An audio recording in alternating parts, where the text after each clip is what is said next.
Tell me about how you got injured. I've had problems with tendons a few times.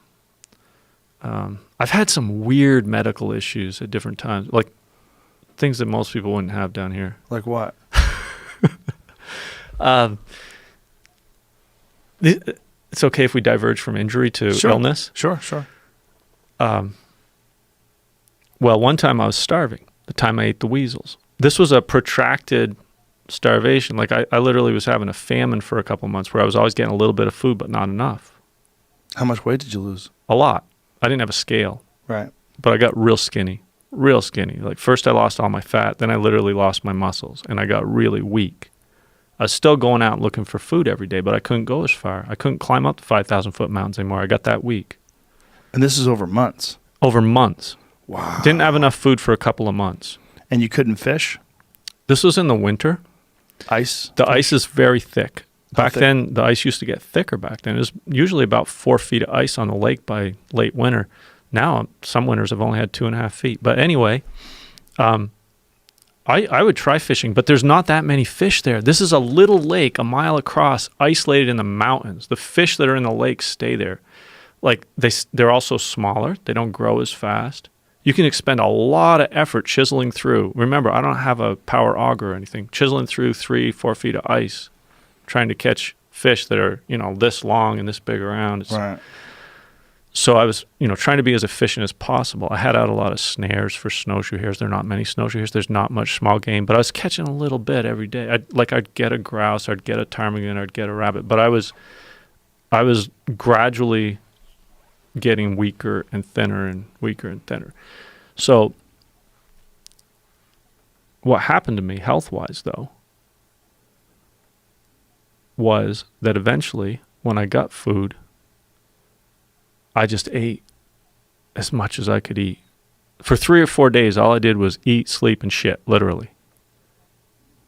And I got refeeding edema. Whoa. Which at the time, I didn't recognize. I didn't even know what it was.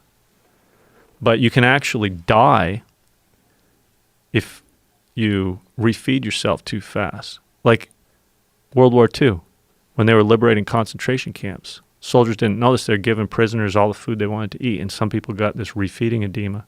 They get pulmonary edema and literally die. Whoa. And, disaster relief, people that go into like famine areas and whatnot, they know about this now. You can't give people unlimited food. I didn't know about that.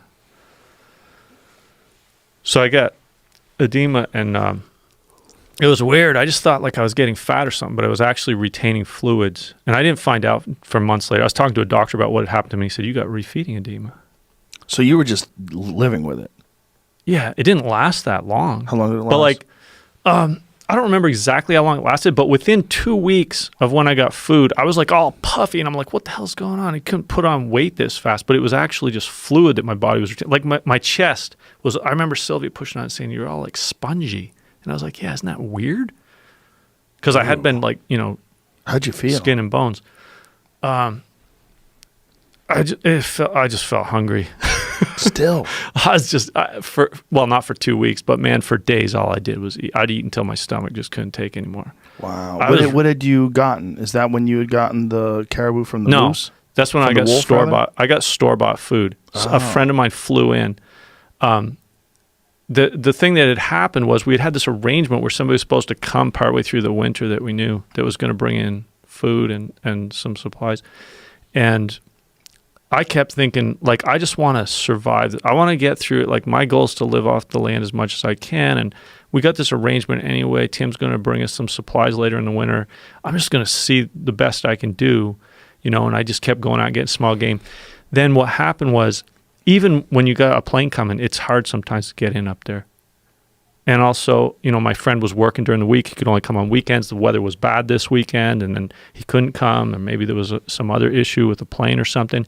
It just kept getting delayed, and it got to be a real problem. Finally, I was like, I sent him a message on that sat phone. I was like, hey, Tim, I'm starving up here. I've been living on muskrats and snowshoe hares and not enough of them. You got to come next weekend or make sure somebody else gets in here, because I was really worried about my health at that point.